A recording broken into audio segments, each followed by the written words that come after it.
नमस्कार। आज हम बात करने वाले हैं सुप्रीम कोर्ट के एक बहुत ही लैंडमार्क जजमेंट की। एक ऐसा फैसला जिसने 158 साल पुराने एक कानून को पूरी तरह से पलट कर रख दिया। ये एक ऐसा कानून था जो समानता और गरिमा जैसे हमारे जो बुनियादी सिद्धांत हैं उनको सीधी चुनौती देता था।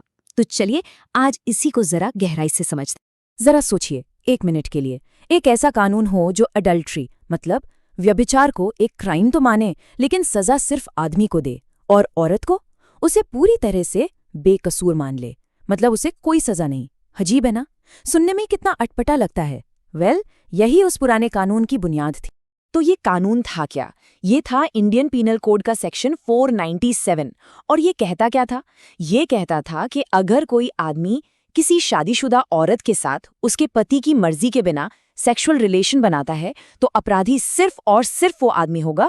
औरत को ना तो क्रिमिनल माना जाएगा, ना ही उस क्राइम में पार्टनर। मतलब सारी जवाबदेही पुरुष की।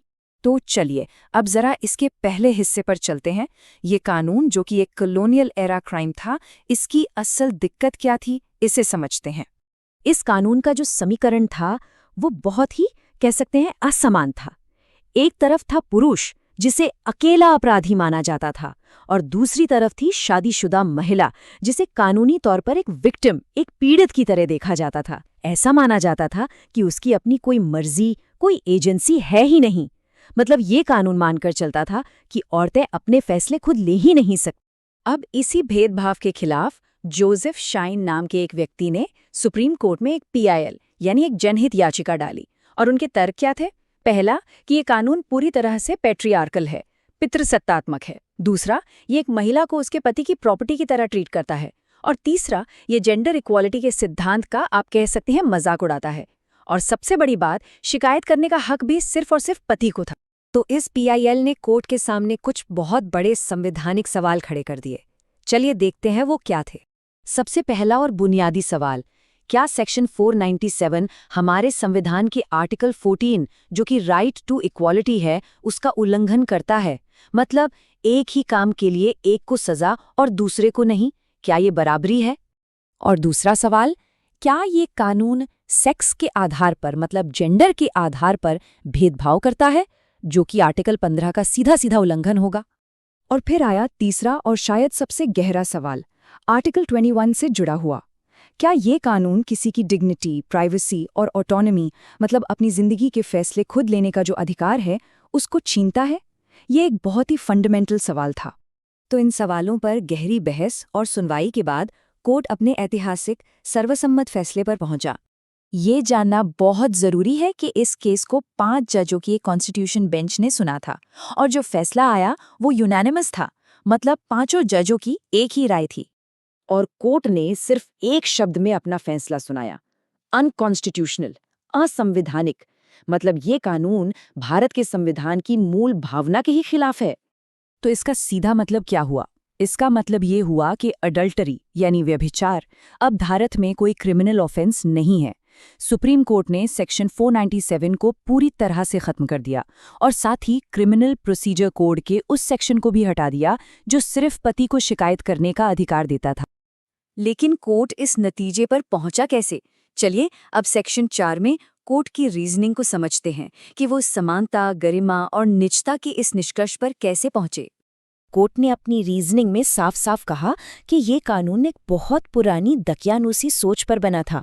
ये मानता था कि औरतें पैसिव होती हैं, कमजोर होती हैं, और अपनी डिसीजन मेकिंग एजेंसी मतलब अपने फैसले लेने की क्षमता उनमें नहीं होती। और यही सोच आर्टिकल 14 यानी इक्वालिटी और आर्टिकल 15 यानी नॉन डिस्क्रिमिनेशन का खुला उल्लंघन है। फिर कोर्ट ने एक बहुत ही पावरफुल बात कही।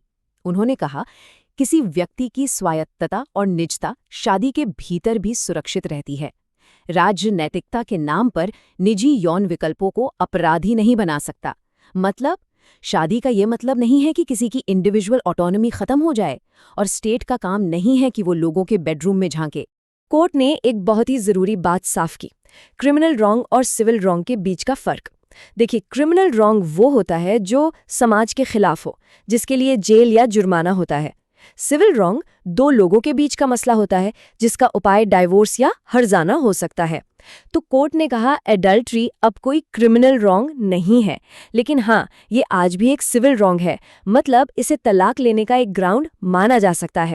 तो चलिए आखिरी सेक्शन में इस फैसले के बड़े इम्पैक्ट की बात करते हैं, कैसे इसने ऑटोनॉमी यानी स्वायत्तता के एक नए दौर की शुरुआत की। देखिए, जोसेफ शाइन का ये केस अकेला नहीं खड़ा है। ये उस दौर के 3 बड़े ऑटोनॉमी केसेस का हिस्सा है। पहला, नवतेज सिंह जौहर केस, जिसने होमोसेक्सुअलिटी को डीक्रिमिनलाइज किया। दूसरा, शायरा बानो केस, जिसने ट्रिपल तलाक को खत्म किया। और तीसरा, ये जोसेफ शाइन केस।